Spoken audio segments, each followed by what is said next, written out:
Welcome to the Whitetail Legacy Podcast. And we get the back view of him, and I mean, it's just a mega. 52 yards is a long shot. Magnum PI, what we named him. No idea. Just a magnum. Yeah, just a magnum. Come on cam last year, we said probably 150, mid 150. Yeah. Same doe from the morning come out with that 9-pointer. Here steps out this 90-inch 8-pointer. You're like, I'm like, okay, well, there's still a buck back there grunting. Yeah. And then out steps like another 90-inch 8-pointer. I'm like, all right. Yeah. Bro. Yeah. Bro. Yeah. You're like, I'm like, deer, right there. Yeah, like and he's already yards. 30 yards. Yeah. He was literally 5 yards from the base of the tree. Could have been, had a buck down at 1:40 in the afternoon, back there deep on public. 3 does come out pretty early. It was like 245, 24-yard shot, sent the combat veteran, and I tell you what, man, dude, it just smoked. We always get so jacked up when the other person kills. It's just almost like we got it done. Yeah. And when you killed that doe, I was like, hell yeah, man.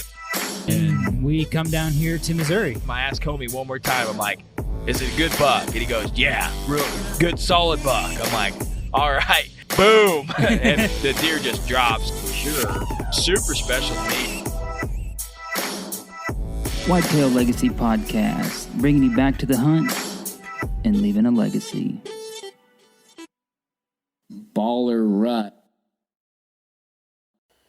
Welcome to the Whitetail Legacy Podcast. This is day 16 and 17. It's actually day 17, but it was day 16 yesterday.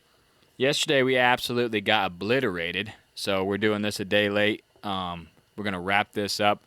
Our next episode coming up here in just a couple days, here Wednesday, we're going to be covering the whole series, what we learned, what we do different, some takeaway thoughts, and then we'll get right back into our normal content. But just going to give a final shout-out to Exodus for partnering with us with this project.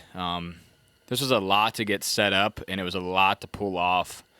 It seems simple in your mind even when you're starting, but Exodus came through on the money end and helped us out to pay to host all these extra episodes, you know what I mean? So huge shout out to them. We're loving the cams. We got a bunch more to deploy. We're going to get them back out. And the private ground's picking up. We got some shooters there, shotguns next weekend. So high hopes, good weather. We'll see what happens. But Yeah. You have the VIP shout out? Yeah, this shout out's going to be from Pete Rogers, nominating himself. Pete was in the Army. He said that there's no think you needed. And Pete has also had a pretty damn good year. He's got a couple does down with the bow, and he missed a 12-pointer here last Tuesday. So Pete's still chasing that 12-pointer out there. So, Pete, we appreciate your service, and the best of luck to you the rest of this season. Yeah, we appreciate Pete. Way to get out there and hunt it up. Me and homie were just talking yesterday about how we were just wore out of hunting, you know what I mean? Never thought you could say it, just wore out hunting. But wrap up the last day there. We had some awful weather coming to Illinois. It was like 30 miles sustained, 27, 28, gusting to 50, 60, and rain. And we went out in the morning and seen 2 small bucks. We sat till about 10:30. Yeah. It was brutal out there. Wind was whipping. We sat in that stand we'd never been in. Really good cover. And we had bucks do stuff we never seen before. So Yeah. we learned a little bit. We weren't real amped up about this small piece of private that we have since we lost our main lease for this year, that we put all the work in, all the effort in, and that's why we went public for as long as we did. But anyways, this piece, it's a really good piece, and we got a food plot on it and stuff. The deer don't hit the food plot at all in the daylight. We know that, but it's just if there's shooters there, he's there. You just got to be there. It's not a place. Very brief. It holds like 3 small bucks that we see repeatedly. Yeah. And then there's no homebody bucks on it that are shooters. No does live there. They just cross through north to south, which when they go north, they run 400 or 500 yards of open field to get to another block of timber. Yeah, right across the highway. Right, yeah, right across a busy-ass highway that multiple deer get hit on a year. Yeah.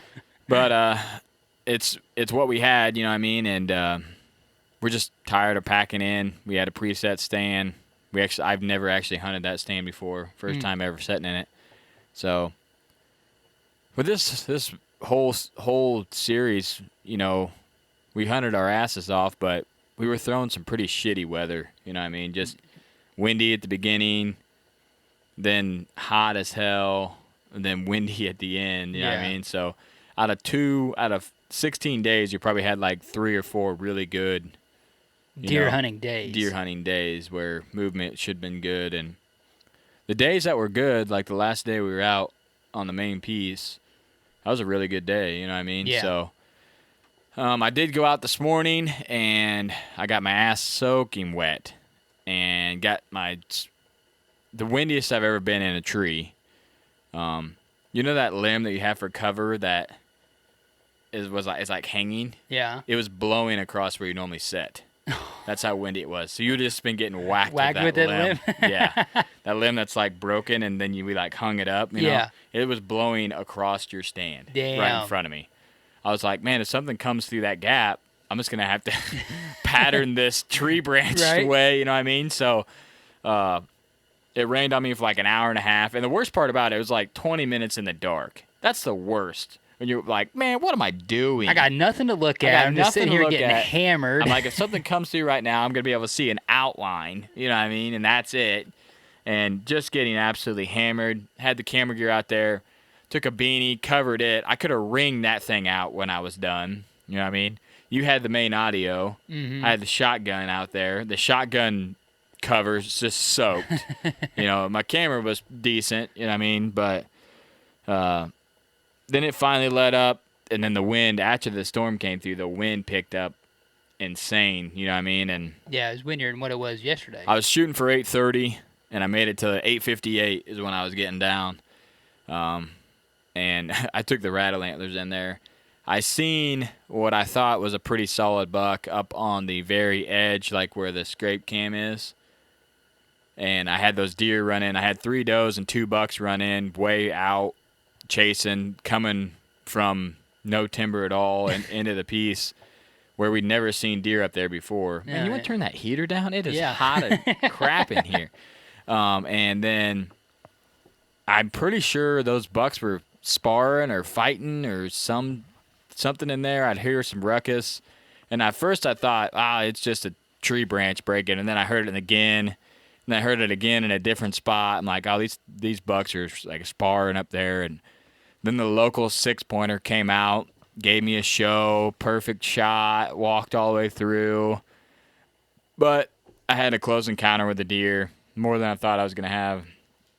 The mobile cams were really solid there last night. Yeah, they were. So I was like, God, I got to go. But I knew that was probably top 3 worst like conditions I've ever sat in. But that I just had the bibs on. I was warm. I was wet, and I was warm. So that says a lot. My bibs are soaked. You know what I mean? I didn't have any gloves, though. Forgot the gloves. That was huge. Carried my bow in. Whew, man. No gloves, carry my bow in. Holy smokes. I kept switching hands, putting one hand in, switch. Took the antlers in, so I had to carry those too. But I was like, it's 30-mile-an-hour winds bringing the antlers. You know what I mean? I'm just like, wow, man, something's out there. You know, you never know. So I did rattle. I seen you know how like we seen that 6-pointer the other day up there? Yeah. Kind of the same thing, but looked bigger bodied. But I seen the 6-pointer right after that, like 20 minutes, so it could have been him. Yeah. But I did rattle up there to see if I could get anything to come through that pinch. And when I was rattling, I'm like, the wind through those pine trees sounds like a tractor up there running. Dude, it is ridiculous. I'm like, there's no way there's someone out there with a tractor right now. And then I was like, it's the wind, because it would like the wind would stop and then the noise would go lower. I'm like, shit, that's the wind through those pine trees up there. So, yeah, that wraps up the series, guys. we hunted our faces off. Is all we did. You know what I mean? We really got out there. We left it all out there is what we did. 17 days hunting every day. Most days all day, or making a move. We encountered a 190 class buck on public. We killed on public. And we never had another shooter close encounter. No. So this goes to show you, we've seen some shooters, but can't win them all. We know a lot of guys out there that had tough time with the rut and the heat and all that, but it was a success in my eyes. I'm ready to get back to normal life and work, go to the gym. I was just telling homie about how fast the days are going to go by now. Mm-hmm. I'm gonna be like, shit, I'm done at the gym, going to work.